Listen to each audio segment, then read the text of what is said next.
क्या सरकार के खिलाफ टिप्पणियां करना राजद्रोह है? क्या पत्रकारों के लिए भी आर्टिकल 19 के तहत गलत होने पर आवाज उठाना राजद्रोह है? क्या यही है ह्यूमन राइट्स? नमस्कार, आप देख रहे हैं द पत्रकार बाबू में डेली स्पेशल डोज। मैं आपके साथ हिमांशु चंद्र और कैमरे के पीछे जो हैं वो हैं सफल सोनी। गुरुवार को वरिष्ठ पत्रकार विनोद दुआ पर राजद्रोह का लगा केस सुप्रीम कोर्ट ने रद्द कर दिया है।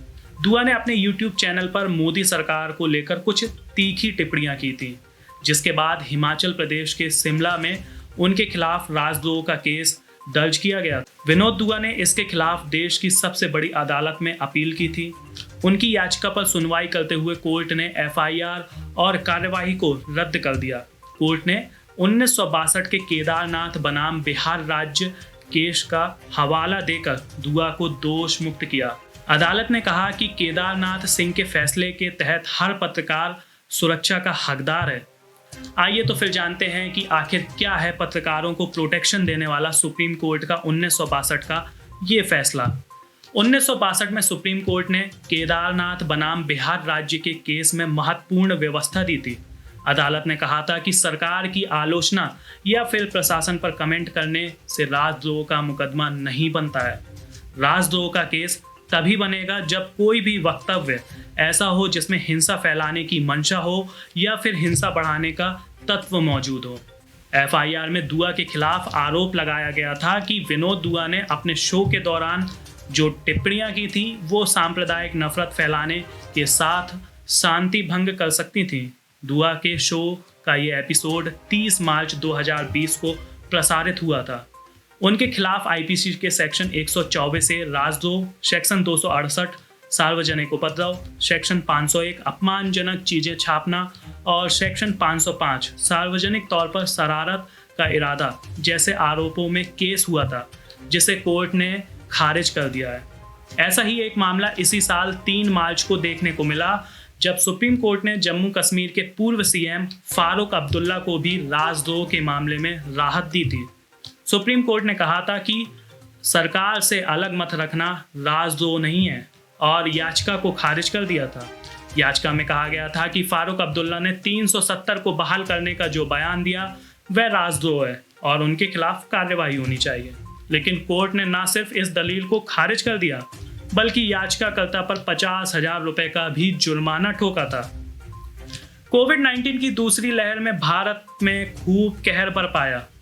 पिछले करीब 3 महीनों में दूसरी लहर के चलते मौतों का जो आंकड़ा है वो 3.5 लाख के करीब पहुंच गया। वैज्ञानिकों के अनुसार दूसरी लहर के पीछे सबसे बड़ा कारण वायरस का डेल्टा वेरिएंट B.1.617 है। इस वेरिएंट और इसके सब लीनियज B.1.617.2 के चलते ही दूसरी लहर में रोज 3 लाख से ज्यादा मामले दर्ज किए गए। डेल्टा वेरिएंट अपने से पहले मिले अल्फा वेरिएंट B.1.1.7 से 50% ज़्यादा संक्रामक है।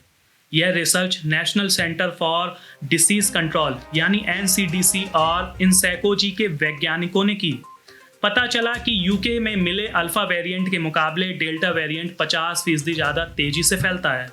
टेस्ट किए सैंपल्स में डेल्टा वेरिएंट का प्रतिशत जनवरी के मुकाबले फरवरी में 20% और मार्च में 40% तक बढ़ गया था। डेल्टा वेरिएंट के सब लीनियज B.1.617.2 में E484Q म्यूटेशन नहीं था, मगर T478 के आ गया। सैंपल्स में इसकी मात्रा सबसे ज़्यादा पाई गई। जैसे जैसे पॉजिटिविटी रेट बढ़ा वैसे वैसे इसका प्रतिशत भी बढ़ता चला गया। स्टडी में ये कहा गया कि अल्फा वेरिएंट का केस फैटिलिटी रेशियो यानी CFR डेल्टा के मुकाबले हालांकि स्टडी कहती है कि अभी CFR में बदलाव के B.1.617.2 से सीधे कनेक्शन के सबूत नहीं मिले हैं। अब रुक करते हैं वैक्सीनेशन ड्राइव की तरफ पर। आपके कान ये सुनकर पक गए होंगे कि भारत में वैक्सीन की किल्लत कितनी बड़ी है, परंतु कुछ राज्य ऐसे भी हैं जहां वैक्सीन की बर्बादी कई गुना है। इन राज्यों की फेहरिस्त में अव्वल नंबर पर है झारखंड, फिर छत्तीसगढ़ और तीसरे स्थान पर तमिलनाडु है और इसी कतार में राजस्थान भी पीछे नहीं है। राजस्थान में तो कचड़े के डब्बों एवं गड्ढों से 15 से 75% यूज्ड वैक्सीन की बॉयल मिली हैं और ये राजस्थान की गहलोत सरकार की सबसे बड़ी नाकामी को प्रदर्शित करता है। आपको बताते चलें कि सुचारू रूप से वैक्सीन मैनेजमेंट में केरला सबसे ऊपर है। वहाँ वैक्सीन की बर्बादी निगेटिव में है, मतलब केंद्र द्वारा मुहैया कराई गई वैक्सीन से ज़्यादा टीकाकरण हुआ है केरला में। साथ ही अन्य राज्यों को केरला से सीखना चाहिए और अपने वैक्सीन मैनेजमेंट को सुधारना चाहिए, जिससे कोरोना की तीसरी लहर को रोका जा सके।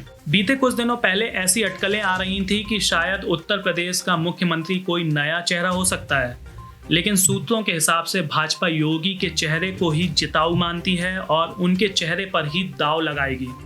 खुद योगी को भी साबित करना होगा कि केंद्रीय नेतृत्व ने जिस भरोसे के साथ प्रदेश की जिम्मेदारी सौंपी थी वह उस पर खरे हैं और लोगों का भी विश्वास है।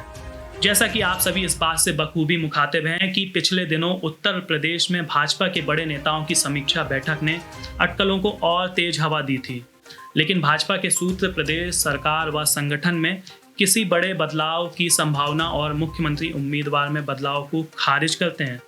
सूत्रों के अनुसार यह सच है कि राष्ट्रीय महासचिव BL संतोष और प्रभारी राधा मोहन सिंह के साथ मुलाकात में प्रदेश के कई नेताओं ने थोड़ी नाराजगी जताई है। नौकरशाही को मिल रही वरीयता और कार्यकर्ताओं को नजरअंदाज करने का आरोप लगाया था, लेकिन ऐन चुनाव के वक्त यह बदलाव का कारण नहीं बन सकता, क्योंकि योगी ने तब सक्रियता दिखाई जब कोरोना काल में कई जनप्रतिनिधि घर में घुसे बैठे थे और तभी प्रदेश के मुखिया ने दौरा किया और लोगों का हौसला बढ़ाया। उस वक्त सपा के मुखिया अखिलेश भी दूर रहे और कांग्रेस प्रभारी प्रियंका गांधी भी ट्विटर पर ही सक्रिय दिखी। साथ ही अब ये भी देखना होगा क्या योगी के चेहरे के दम पर वर्ष 1984 के बाद क्या फिर से सत्तारूढ़ दल सत्ता पर काबिज हो पाएगा या कोई और पार्टी सत्ता पर काबिज होगी, क्योंकि उत्तर प्रदेश प्रधानमंत्री नरेंद्र मोदी का चुनावी राज्य है, जो उत्तर प्रदेश के चुनावी नतीजों का असर दिल्ली की सत्ता तक जरूर देखा जाएगा। आपको बता दें, वर्ष 1984 के बाद अभी तक कोई भी सत्तारूढ़ दल नहीं है जो दोबारा उत्तर प्रदेश में सत्ता पर काबिज हो पाया हो। वर्ष 1984 के बाद कांग्रेस ऐसा सत्तारूढ़ दल था जो दोबारा सत्ता पर काबिज हो पाया था। और अब डेली स्पेशल डोज के अंत में नजर डालते हैं हिस्ट्री ऑफ द डे, यानी आज के इतिहास पर कि आखिर आज का इतिहास क्या कहता है। महात्मा गांधी ने आज ही के दिन वर्ष 1893 में दक्षिण अफ्रीका में नस्ल भेद के खिलाफ पहली बार औपचारिक रूप से आवाज उठाई थी। आश्वेत होने की वजह से उन्हें ट्रेन के फर्स्ट क्लास कोच से बाहर निकालने को कहा गया था और उन्होंने इसे इनकार कर दिया था। फिर थोड़ी देर बाद उन्हें पीटर मैरिट्सबर्ग में ट्रेन के कोच से बाहर कर दिया गया था। इस अमानवीय घटना ने उन्हें रंग भेद के खिलाफ लड़ने की प्रेरणा दी और इसके बाद गांधी जी ने अफ्रीका में नस्ल भेद के खिलाफ आंदोलन चलाया। मशहूर अंग्रेजी उपन्यासकार और लेखक एडवर्ड मॉर्गन फॉस्टर का निधन वर्ष 1970 में आज ही के दिन हुआ था।